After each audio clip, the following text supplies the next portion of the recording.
Hyvät ihmiset, tervetuloa TEK:n eli Tekniikan akateemisten podcast-sarjan pariin. Nimeni on Roman Schatz ja yritän tässä sarjassa vieraiteni kanssa löytää vastauksia kysymykseen, miksi suomalaiset työnantajat eivät palkkaa maahanmuuttajatyövoimaa? Tai nätimmin sanottuna, miksi suomalaisten työnantajien työvoimapulaa ja Suomessa asuvien maahanmuuttajaosaajien tarpeet eivät oikein kohtaa. Ja mulla on tällä kertaa vieraana Business Finland Talent Boost-ohjelman johtaja Ulla Hiekkanä-Mäkelä. Tervetuloa.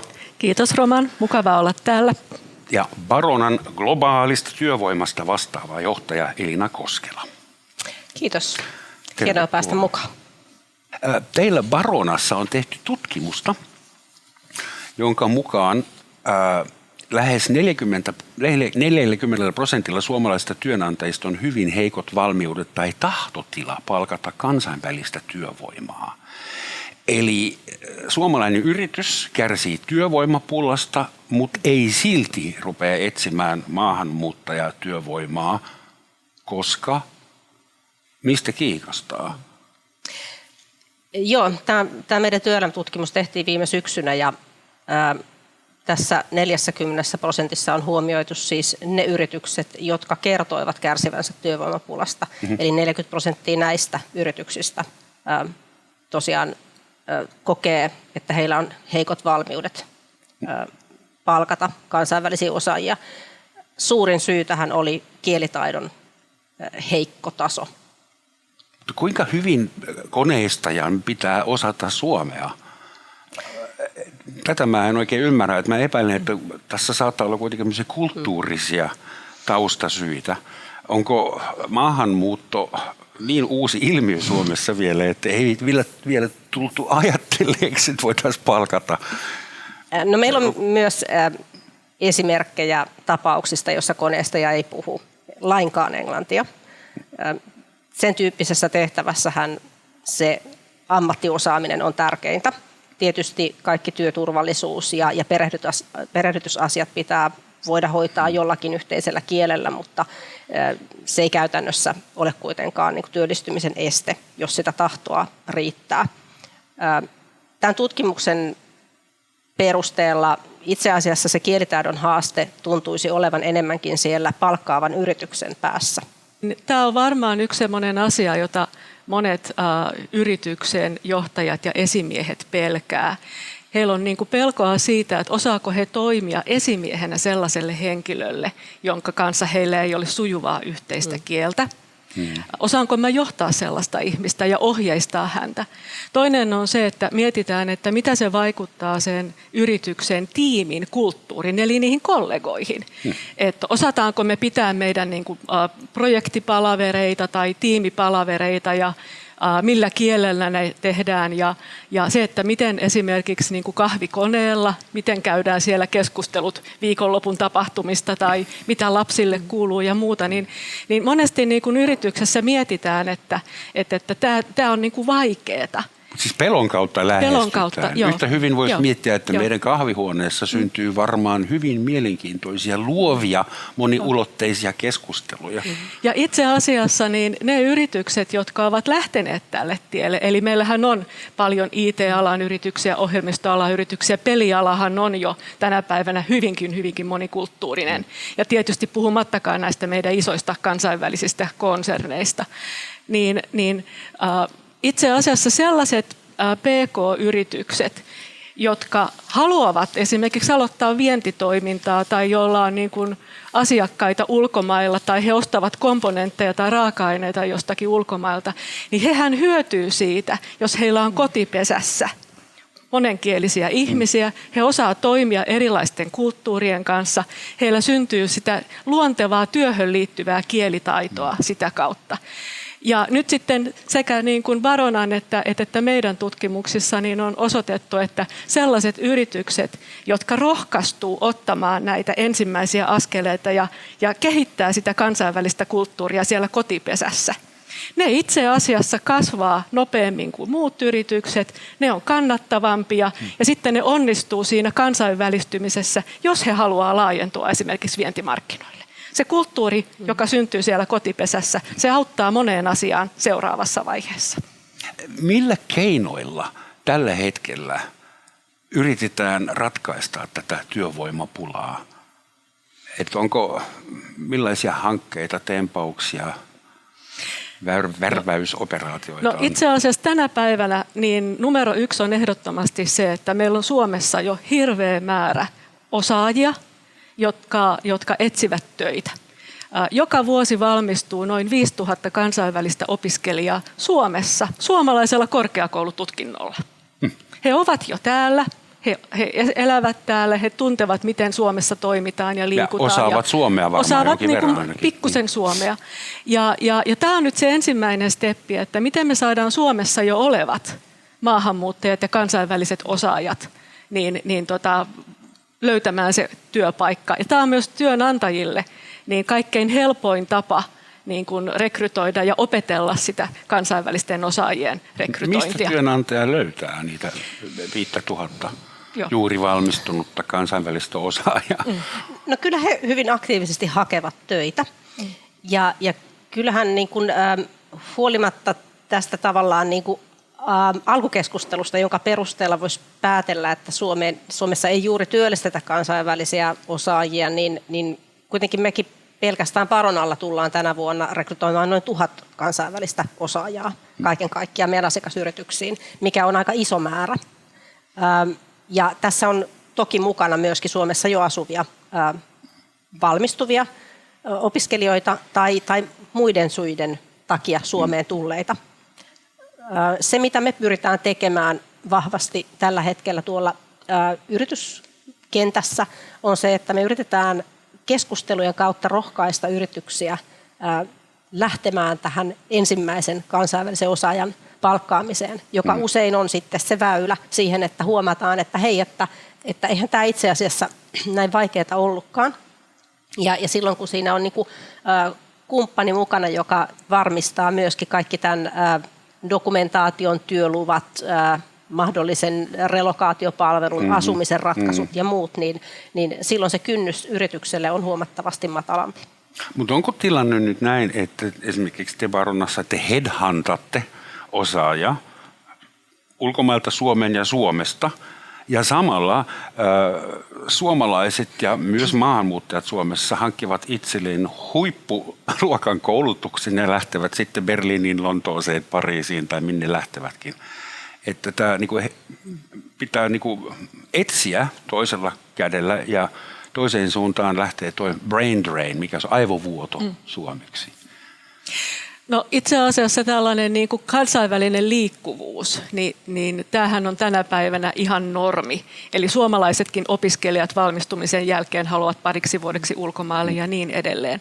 Mutta tärkeintä olisi nyt se, että Suomi ja suomalaiset työnantajat olisi niin houkuttelevia, että he saisivat sen kansainvälisen työvoiman tai suomalaisen työvoiman, jota he tarvitsevat niin kuin oman bisneksensä tai liiketoimintansa pyörittämiseen. Ja sitten se, että minkälaisilla keinoilla he löytää nämä osaajat joko Suomesta tai sitten niin kuin haetaan heitä niin kuin ulkomailta Suomeen niin kuin erilaisilla täsmäiskuilla. Tähän me tehdään laajasti nyt yhteistyötä niin kuin yksityisen ja julkisen sektorin toimilla, että meillä niin kuin on haasteena se, että meidän täytyy täyttää näiden kansainvälisten ihmisten uraunelmia. Oli puhe sitten koodarista tai tutkijasta tai sairaanhoitajasta tai metallimiehestä, niin heillä on jonkunlainen uraunelma, joka liittyy työntekoon, ja sitten heillä on jonkunlainen unelma siitä, että minkälaista elämää he haluavat elää. Ja tähän se kombinaatio, mitä Suomi voi tarjota, mitä työnantaja voi tarjota ja mitä se asuinpaikka, minne he muuttavat, voi tarjota. Niin tämän paketin kaikki 3 jalkaa pitää olla kunnossa, jotta me saadaan Suomeen ne osaajat, joita suomalaiset yritykset Ihana tarvitsevat. kuulla tämä. Mä olen aika kyllästynyt semmoisen vokaapeliin kuin työperäinen maahanmuutto. Ei kukaan täysjärkinen ihminen lähde kotimaastaan toiseen maahan, vieläpä kylmään ja kalliiseen, vain työpaikan takia. Se on aina niin kuin elämänperäistä. Puhutaan vielä ennakkoluuloista. kuinka paljon teidän mielestä tämä ongelmatiikka johtuu siitä, että Suomessa pelätään maahanmuuttajaa ihan kulttuurisyistä, että mitä tapahtuu, jos meillä on yhtäkkiä muslimipikkujouluissa, että voidaanko me ottaa? Mä uskoisin, että ja se mitä olen nyt keskustellut niin kuin yritysten kanssa ja suomalaisten kanssa ylipäätänsä, niin haaste on se, että nämä niin kuin maahanmuuttajat ja kansainväliset osaajat, nämä nähdään sellaisena niin kuin massana. Ja silloin kun ei pystytä, ei tunneta jotakin niin kuin isoa oliota, niin se tuntuu pelottavalta. Mutta sitten kun mennään niin kuin yksilötasolle, niin kuin, oli se sitten niin kuin, intialainen tai puolalainen tai vietnamilainen, joka palkataan, me palkataan aina yksilö. Me palkataan henkilö, jolla on niin kuin suuri motivaatio tehdä sitä työtä, menestyä omassa työssään, saada positiivista palautetta, olla osa sitä työyhteisöä. Niin sitten yhtäkkiä niin nämä niin kuin maahanmuuttajat ja kansainväliset osaajat, ei ne olekaan yhtään pelottavia. Kun puhutaan niin kuin meidän Jimistä tai meidän Valerista tai meidän niin kuin, osaajasta, niin silloin kun he saa nimet ja kasvot, heistä tulee osa sitä yhteisöä. Kun puhuit siitä kulttuurien ymmärtämisestä, että me jotenkin paketoidaan ne niin kuin yhdeksi kokonaisuudeksi. Ja mä oon tässä käynyt muutamiakin keskusteluja eri yritysten kanssa, jotka ovat palkanneet kansainvälisiä osaajia. Ja sieltä niin kuin tavallaan semmoinen yksi yhtenäinen tekijä on se, että siellä ehkä saatetaan yrityksessä etukäteen kovasti miettiä sitä, että mitenköhän me tätä kulttuuria nyt sitten johdetaan. Ja on toki tarpeellista ymmärtää, mistä kulttuurista tämä uusi osaaja on tulossa ja puolin ja toisin tutustua niihin mahdollisiin eroavaisuuksiin ja haasteisiin, mutta kyse on aina siitä yksilöstä.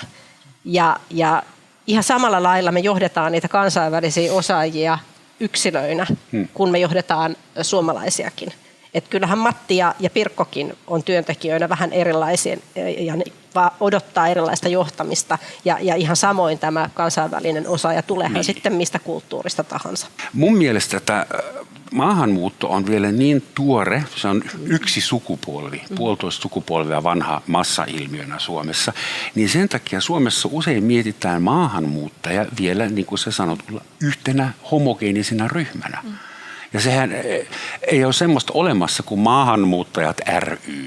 Todellakaan. Meillä ei ole kantapöytää, ei ole kulku- ja Pride-päivää, ei mitään semmoista, vaan me ollaan joko yksilöitä tai hyvin pieniä ryhmiä, perheitä, pariskuntia ja sen sellaista. Ja se pitäisi myös saada jakeluun, että maahanmuuttajat eivät ole mikään organisaatio tai me ei tunneta toisiamme. Suomalaiset on huomattavasti enemmän homogeeninen ryhmä kuin mamut. Tässä olisi yksi kysymys vielä, että suurimmat ongelmat on tämä byrokraattinen viidakko ja toinen ongelmavyyhti on nämä kansalliset sukupuoli ja muut ennakkoluulot. Mikä on niiden jakauma keskenään? No, tämä byrokratia, siitä ehkä muutama myytti kannattaa nyt purkaa. Ensimmäisenä se, että kaikki, jotka tulee EU-alueelta ja on niin kuin eurooppalainen passi, niin saavat tulla töihin Suomeen ihan vapaasti. Meillä on EU-alueella niin kuin työvoimavapaa liikkuvuus. Ja rekisteröidytään paikallisella asuinpaikalla 3 kuukauden sisällä. Ja tämä on niin kuin hyvin helppo työnantajalle niin rekrytoida ihmisiä, jotka tulee EU-alueelta. Entäs jos tulee EUn ulkopuolelta? Sitten jos tullaan EUn ulkopuolelta, niin sitten oikeastaan on niin kuin 3 tämmöistä erillistä trackia. Se ensimmäinen koskee näitä erityisasiantuntijoita. Tyypillisesti just näitä ohjelmistoasiantuntijoita tai henkilöitä, joilla on korkeakoulututkinto. Jos heillä on työpaikka Suomessa tiedossa, niin he pääsevät tämmöistä erityisasiantuntijan oleskelulupaa hakemaan. Ja käytännössä tänä päivänä se on ollut noin 2 viikkoa Migristä, kun tällaisen oleskeluluvan saa. Mutta se edellyttää sen, että työnantaja on Suomessa, joka on ikään kuin valinnut jo tämän henkilön. Sitten jos ei ole tällainen erityisasiantuntija, niin sitten se polku on pikkusen hankalampi, eli se menee sitten tällaisen niin kuin harkinnan mukaan ja siinä täytyy saada lausuntoja TE-toimistosta ja muualta. Lasketaanko esimerkiksi sairaanhoitaja erityisasiantuntijaksi? Ei. Niin. Eli tässä sovelletaan sitten sitä niin kuin pikkusen hankalampaa prosessia. Ja sitten on vielä kolmas ryhmä, joka on itse asiassa kansainväliset startupit eli kasvuyrittäjät. Eli Suomessahan on aika dynaaminen tämmöinen kansainvälinen startup-ekosysteemi, eli uusia kasvavia innovatiivisia yrityksiä. Ja Suomi on myös erittäin hyvä paikka tällaiselle kansainväliselle startupille perustaa se yritys Suomeen, erityisesti jos halutaan toimia EU-alueella. Ja tällainen niin kuin EUn ulkopuolelta tuleva startuppien perustaja, niin heillä on myöskin oma niin kuin oleskelulupakategoriansa ja heitä toivotaan kovasti Suomeen meidän vahvistukseksi. Mutta ei kuulosta kauhean yksinkertaiselta, no 3 tai 4 eri kategoriaa. Sinänsä niin kuin tämä erityisasiantuntijaluvathan on, niin kuin sanoitkin jo, niin tulee nykyään hyvin nopeasti ja siinä on tapahtunut ihan valtavasti kehitystä, mutta kyllä meidän huoli on siellä työntekijöiden työlupien käsittelyssä vielä, koska ne saattaa toisinaan kestää hyvinkin pitkään ja se on tosiaan monivaiheinen se prosessi ja sitä on toisinaan vähän vaikea ennakoida, miten pitkään se kestää. Ja tietysti nyt pitää sanoa, että ymmärrämme hyvin syyn, miksi esimerkiksi jatkolupien osalta valvonta on tiukennettu, mutta sekin on sitten oma prosessinsa, joka useasti vie jonkun verran aikaa myös työnantajalta. Ja tähän niin kuin, tämä on myös yksi syy siihen, minkä takia yritykset lähtee harkitsemaan kansainvälisen työvoiman palkkaamista vasta siinä tilanteessa, kun on jo pakko. Tähän mä nostaisin nyt vielä yrityksille hyväksi vinkiksen, että kaikkiin isoimpiin kaupunkeihin on perustettu nyt tämmöiset International House-palvelupisteet. International House Helsinki on toiminut pääkaupunkiseudulla jo varmaan kohta 3 vuotta. Tampereelle avattiin oma palveluyksikkö tuossa viime syksynä ja Turun piste toimii tällä hetkellä vielä digitaalisesti, mutta tämmöinen fyysinen piste ollaan juuri avaamassa. Eli sieltä työnantaja saa yhden katon alta sekä neuvontapalvelut, että sitten kun tämä osaaja tulee Suomeen, niin sieltä löytyy sitten ne rekisteröitymis- ja asiointipalvelut saman pisteen alta. Eli nyt yhdessä niin kuin kaupunkien ja virastojen ja julkisten toimijoiden kanssa pyritään kehittämään sekä lainsäädäntöä että näitä palvelupolkuja, että yrityksille myös sitten suunnattuja kannusteita, joka tekisi tästä heille vähän helpompaa ja rohkaisisi sitten ottamaan niitä ensimmäisiä askeleita. Kyllä mä vähän kateellinen nyt 35 vuoden jälkeen, että kukaan ei järjestänyt mulle semmoista tervetuliaispakettia, täyshoitoa. Tähän tavallaan kokonaispakettiin sitten niin kuin yhtenä isona osana kuuluu myös asuminen ja sen asumisen järjestely. Ja tämä on ehkä niin kuin yksittäisistä asioista se kaikkein suurin, koska sen tulijan mahdollisuus itse vuokrata saatika ostaa sitä asuntoa ensin vaiheessa on täysin mahdotonta. Ja tämän järjestelyissä niin kuin useasti kaivataan apua. Ja sitä apua myöskin on Suomesta siis saatavilla. Meillä on paljon yksityisiä palveluntarjoajia, jotka siinä pystyy auttamaan. Ja me ollaan esimerkiksi päädytty siihen ratkaisuun, että kun me kansainvälisiä osaajia rekrytoidaan, niin koko tämä relocation ja myöskin tämä asumisen järjestely kuuluu siihen pakettiin, jotta se olisi sille yritykselle mahdollisimman helppoa. Eli ei haluta tehdä siitä minkäänlaista kynnystä. Monesti se työntekijä, joka tulee tänne töihin, niin hänhän kiinnittyy siihen niin kuin työpaikkaan hyvin. Mutta sitten kysymys on, että mitäs mukana tuleva puoliso ja mahdolliset koulu lapset. Niin nyt tähän niin kuin puolisoiden asettautumiseen on tuotu uusia palveluita, eli mentorointiohjelmia, työnhakuohjelmia, jatkokoulutusohjelmia, että myös he niin kuin löytäisivät paikkansa täältä Suomesta.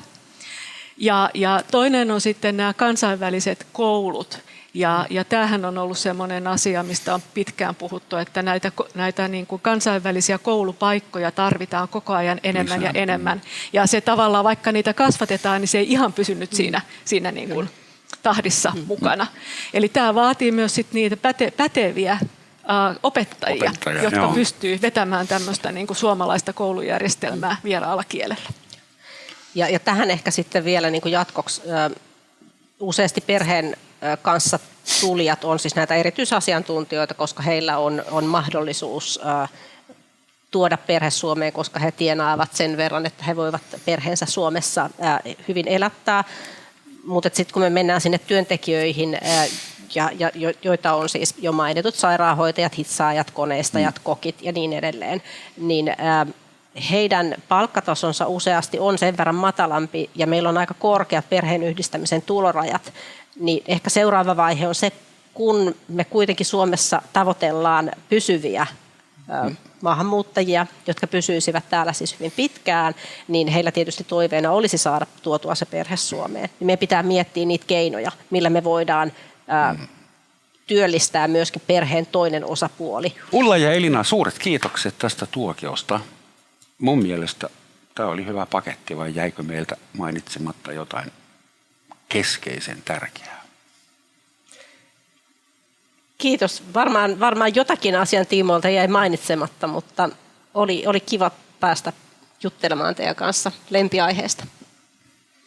Sitten. Joo, kiva. Kiitokset. Kiitän teitä ja teitäkin. Me nähdään sitten seuraavalla kerralla. Ja muistakaamme kaikki, että tällä planeetalla joka ikinen meistä on maahanmuuttaja. Kiitos ja moi.